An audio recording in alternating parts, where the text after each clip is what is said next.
draft, and that's a great offensive line. I think we sat here a week ago and talked about the size of those guys, and we just got to continue to work on what we're doing, getting used to getting our hands on people and knocking people back, and continue to do great work with Coach Duval and his staff, and keep coming along. As crazy as it may sound, there were a few good plays and some good things that happened. I thought, Carlos Khalil kind of had a couple good shots there, and but we got to get better as a group and keep on going.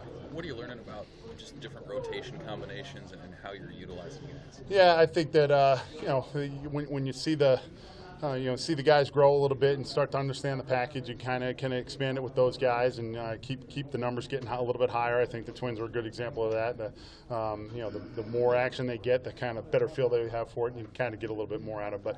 But I think our only shot is to play harder than the guys we're playing against. So we got to be able to have guys go in there, and then the big deal when the guys that aren't getting as many snaps get in there, those snaps are just as important. They have to be just as impactful. So when you have a chance to get in there, you can't have I was in there for maybe 3 or 4 plays and I had 1 or 2 errors. You can't do that. So we need to continue to improve on that part of it. Especially since Northwestern lost that running back, does it get much different than going from what Wisconsin does to what these guys will do this weekend? Well, I think that you that's kind of the ebbs and flows. I think of any type of season. You go against a power running attack like that, and then Northwestern will certainly run the ball if you let them. And that offense, I think it's pretty well known that those guys try to spread you out and try to still run the ball and do those kinds of things. So obviously, they've thrown a bunch of passes here in the last couple of weeks. So you got to have the mindset. The goal is always you got to stop them on first and second down to get them to third down, so you can then go ahead and rush the quarterback. So we may have to do that more, on first and second down as well. But we're going to have to be able to put some pressure on them.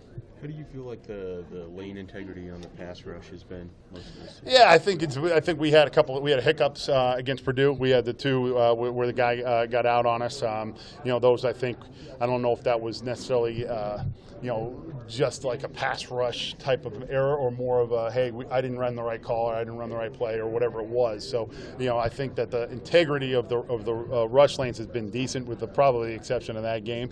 The trick for me, we got to do a better job stopping the run game to be able to get to third down so we can rush the quarterback. And that's that's kind of I think where our biggest hiccup has been on that deal is that we haven't had enough chances to go ahead and get it. So but even the other night there was a couple step ups, and all of a sudden Khalil came back on one, and it's an incomplete pass, and things like that. So still trying to keep educating these guys on it, and the key is you have to know how to rush. You have to know your rush lane so you can rush fast. I mean, just like anything else, if you don't play fast, you're not going to have a chance to win. So we got to keep knowing within the different calls how that changes my rush lane responsibilities and things like that, so we can play fast and get after the quarterback, because you have to stop. You have to be able to stop. I don't care if it's Pop Warner, Pee Wee football, high school, all the way to the NFL. If the quarterback is good and he has time and he can throw it, then you're going to be on for a long day. So you're going to be able to stop that.